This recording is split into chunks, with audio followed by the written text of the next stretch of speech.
Hey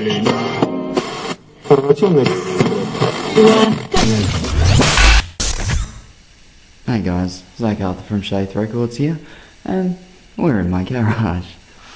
For this tutorial we'll be looking at our different cable types that we'll be working with day to day in studio and live, doesn't matter. You will work with these at some point. Now, typically speaking, we have three main types of connectors that we'll use on a day-to-day basis.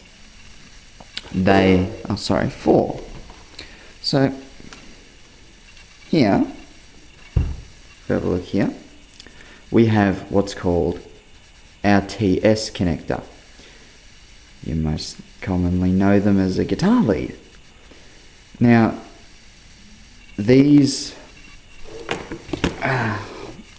wholly what they do is they are one wire of copper surrounded by a braid shield. Well, it's earth. So on here, we call this the nipple, is the tip. That's why it's called a TS connector, tip and sleeve. The tip carries the signal, so in the case of a guitar, it's the guitar signal. And then this will earth it out. So in the sense that when you look at, say, a tone in music, it's got a line, it goes woo, woo, woo, woo. It goes in between going up and going down across that line. Voltage is the same, and that line is provided by the earth. So that signal goes up and down across that earth, what's called the earth plane. So that's that covered. So that's how we get a mono signal. That is mono, and it can only be mono. So it's not stereo, you can't use it for stereo unless you have it paired with another TS connector, of which then you can make a stereo pair. By itself, it's just mono. On the other hand, something that looks kind of the same is our TRS connector, which consists of our tip again, our sleeve, and then a bonus little thing here called the ring. And that ring, it's basically just a line that goes straight through the sleeve to add an extra pole. So if we look at those two together, we can see that we have our tip and our sleeve, so mono, and then tip, ring, sleeve. Now these TRS connectors can be used for stereo because they have positive, negative, and earth, so they can carry two different signals at the same time. You can also have the one signal going through it, of which it'll be a balanced connection. So in that case, say it was connected to a guitar. This is a bad example, by the way. Say it was connected to a guitar. We'd have the tip that's there, so that carries our signal. And then the ring and sleeve would be our earth, because on a guitar jack, it doesn't have the ring because it uses tip sleeve connectors. So it's basically rendered useless. Whereas something like a mixing desk that has a line input can use TRS connectors because it supports stereo, it supports what's called a balanced connection, and all that sort of stuff, which I'll go into at a later date. So next off, we have our XLR, which stands for extra low resistance and is a mic cable.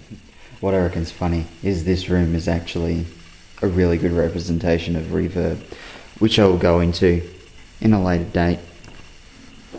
So the final, well, not the final one, but the most common lead that you'll ever come across is this. It's called a Canon plug, mic lead, but its common term is the XLR lead, which stands for, as I said before, extra low resistance. These are used for microphones, direct injection boxes, almost anything that you could do with taking sound from one spot to another. So in terms of this is our male connector, by the way. We have 3 pins. Actually, I should put them in the right spot. So we have, so we have 3 pins shielded in, like, basically it looks like a cannon.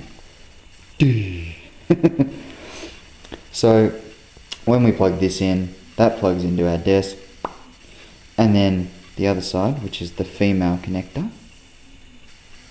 which is exactly the same except inverse. You know, the male goes in the female.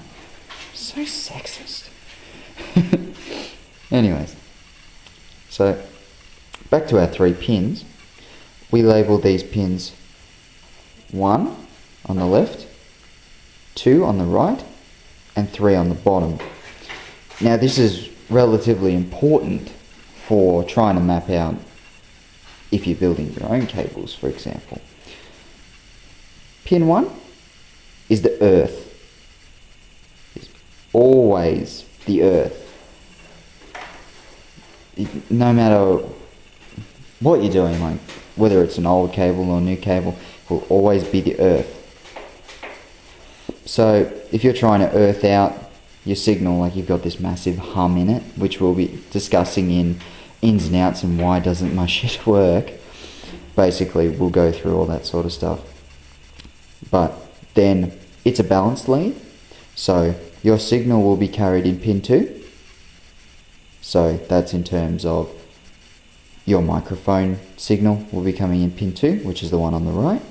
And then pin 3 is your cold, which, as I explained before, it's a mirror image of that signal flipped upside down. So when I go through talking about phase, I'll go into it deeper, but basically what it does is it cancels out a lot of noise. So in terms of a guitar amp, you'll hear this constantly. In retrospect, these leads are made to get rid of the noise. They're made it so that you can plug it in, don't have to worry about noise anymore. Not necessarily, but you know, perfect world. The last set of connectors that we have here are, well, they're the older kind, but they're called RCA cables. You would have seen these at the back of Xboxes, TVs or whatever. But basically all they are is a stereo pair of right and left. That's all they are. They're just a stereo pair. Same as 2 of our TS's. Double that. So same deal applies. They have an earth and then their signal. So same deal. They're mono individually, like that's a mono signal, that's mono, and together they're a stereo pair. So that's the basics of our cabling. This is my cable wall. If you have any questions, leave them in the comments section below. I'll direct you to our Facebook page. This is Zach Arthur from Shaith Records. Thank you.